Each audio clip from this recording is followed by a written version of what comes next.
Yeah, anything kaiju, robot.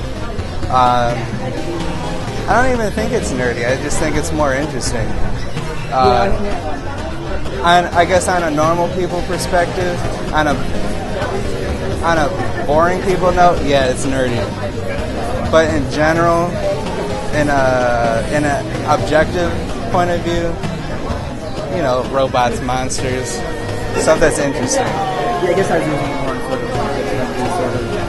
I mean, I float between both worlds, so you know, in the cool people crowd, I'm the weird guy.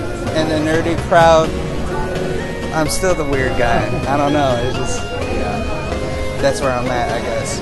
So, what got you into doing art? It's kind of just something I've always done. Yeah, it's something I've always done. I really don't have a better answer than that. Okay, so like, what's the earliest thing you remember doing? I remember being maybe like 8 or 9, drawing like a Super Mario 3 cover of the Mario flying. Yeah, I remember drawing just anything I would see like a Nintendo Power. Yeah, I mean, just I guess video games are my root. I knew it was something I always liked, but actually thinking about it, yeah, it's something I've always been into, and it's, you know, now years and years later, I'm 32 now, looking at that 8 or 9-year-old kid, like, it's still the same guy. I just doing different stuff. Like while I was in high school, I messed around with graffiti for a bit, and that's influenced us doing like stencils and screen prints for video game influenced stuff, if not the video game characters themselves. And you know, it's carried on now. So I mean, I'm getting a lot of that thing. It seems like a kind of a generational thing. You know, people, you know, in their late 20s, early 30s tend to draw from these sorts of things. Yeah. You know? So you did some graffiti when you were growing up, and that's what you do now. Oh yeah, I think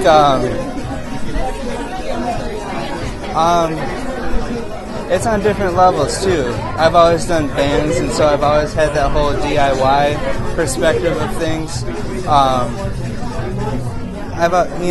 mean, I was doing hardcore metal, and in high school I was still doing metal type stuff, so nothing super mainstream. Like I wasn't doing coffee shop rock, so you know, in order to get what you were doing out there, you had to just kind of do whatever you could. And I guess that's influenced kind of my mindset art-wise too. I think that's kind of where the whole stencil thing and like the graffiti influence falls in suit.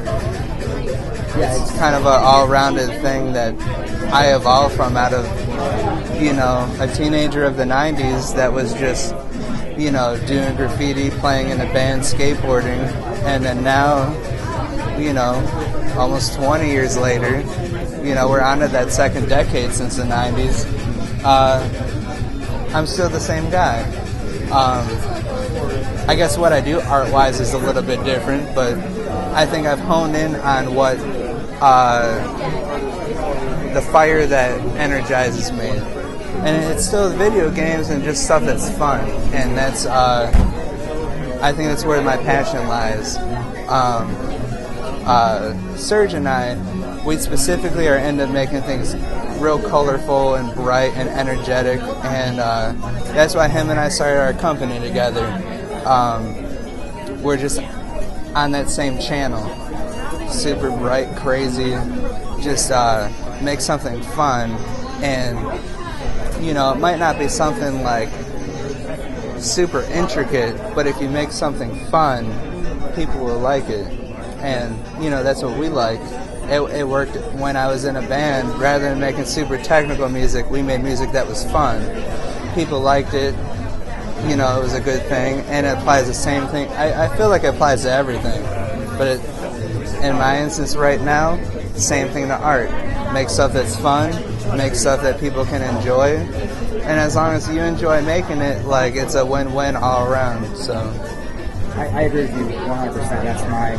So your kind of music is not technical; it's just fun. It comes from a genuine. It sounds like what you do kind of just comes from a genuine place. You're not trying to cash in on like the whole nerd culture. It's a natural part of you. So right. Yep. Yeah, I mean, I'm kind of into everything. Like, I find myself as one of those people that, I don't know, I'm just into everything. I'm one of those people that, like, spread themselves too thin, and then I have to find, like, my root again, and then I'm like, all right, here we are. We're right at home.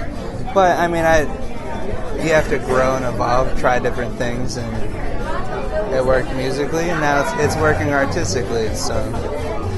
Yeah, it seems like it. So, how many galleries like this have you had your things in? Like, how new are you to doing this sort of analysis? Well, in terms of, I've been doing gallery type stuff since 2005, 2006, and I would say probably like 2-3 dozen different galleries. With us printing stuff on shirts, we've done a bunch of fashion shows, so like that's been kind of all over the place. Florida, here.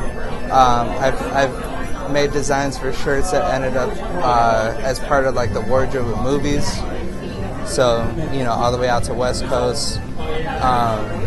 And it's all people that they're on that same wavelength of people that are just trying to make something that's their own artistic expression, but then you got to make a living at it. So it's people that are working on something kind of mainstream, but it's everything's been all good. I mean, we're kind of all over the board, and I guess with what Serge and I do too, it's not just video games. It gets in on the edge of like comics. It edges in on pop culture stuff too. It's it's just as all over the board as anything else. Do you find that other states it's easier to find outlets for this, or do you do a lot of stuff in Cleveland or in Ohio, or is it sort of mixed between locally and nationally? There's a lot going on in Ohio just in general. People that I know in New York and LA, always bring up like, hey, you guys got good things going on there. As much as like I think Sergio and I are big city people, and we've had a lot of success in the bigger cities. The people from out there have reminded us like just how important what we have here in Ohio is, let alone in Cleveland itself. So, it's where we're from. So I mean, it's home, and it's home, I guess.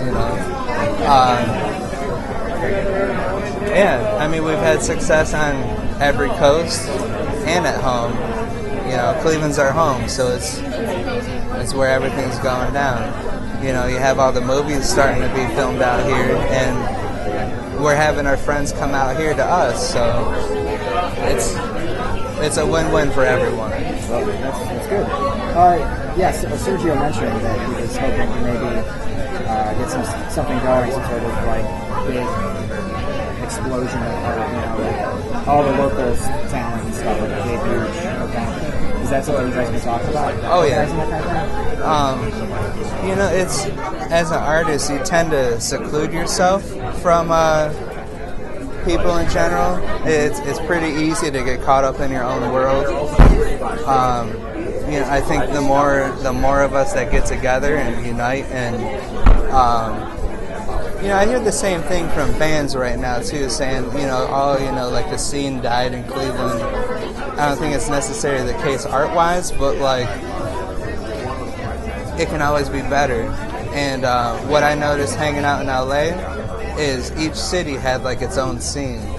Obviously it's bigger, so you have more people that, same thing. Artists tend to be recluses, just hang out in their own little area.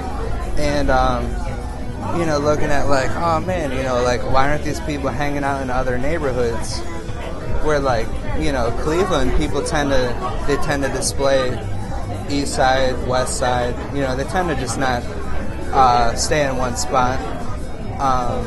It's just a matter of getting everyone together on the same page, and we have worldwide attention on Cleveland.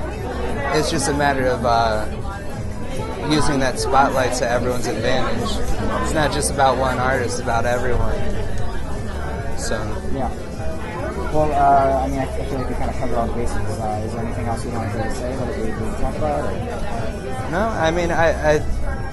I guess just like on a side note, just because it's important to me, most people consider art just being paintings and sculptures and all that, but with our involvement in vinyl figures, we created a new brand, and that being me, Serge, and Ben Howard. Ben's doing the sculpting. I really think that vinyl figures and just figures in general need to be given the same respect that a plaster or porcelain sculpture gets, because that's where the whole designer toy movement's going. You're having real big artists already moving into that whole thing. They started going from vinyl to like fiberglass, and now it's going right to porcelain. Some are going to bronze, and I really think it's the future of 3D art. And both of us, that's where we see ourselves long term, is pushing that as far as it can go. More than just being, a geeky robot, to being more of an artistic concept, but in 3D. And I think because vinyl toys became like the coined term for all of it, I think because of the word toy kind of brings about like an adolescence immaturity to it. I think it kind of took away unintentionally like what it is, instead of it being art. And as it's evolved, the designer toy movements, it's going on well past 10 years now at this point, and I think it really has matured to something significantly more than what people think it is. So we tend to call it just vinyl figures, but it's I think it's where we see a lot of 3D art going. People making figures, whether they're graffiti artists, graphic designers. It's really just a 3D interpretation of what our art is, and we're seeing more like animators come out and getting figures produced, and it's really I don't know, it's where our intentions are going. We're focusing on that, and we're really excited about it.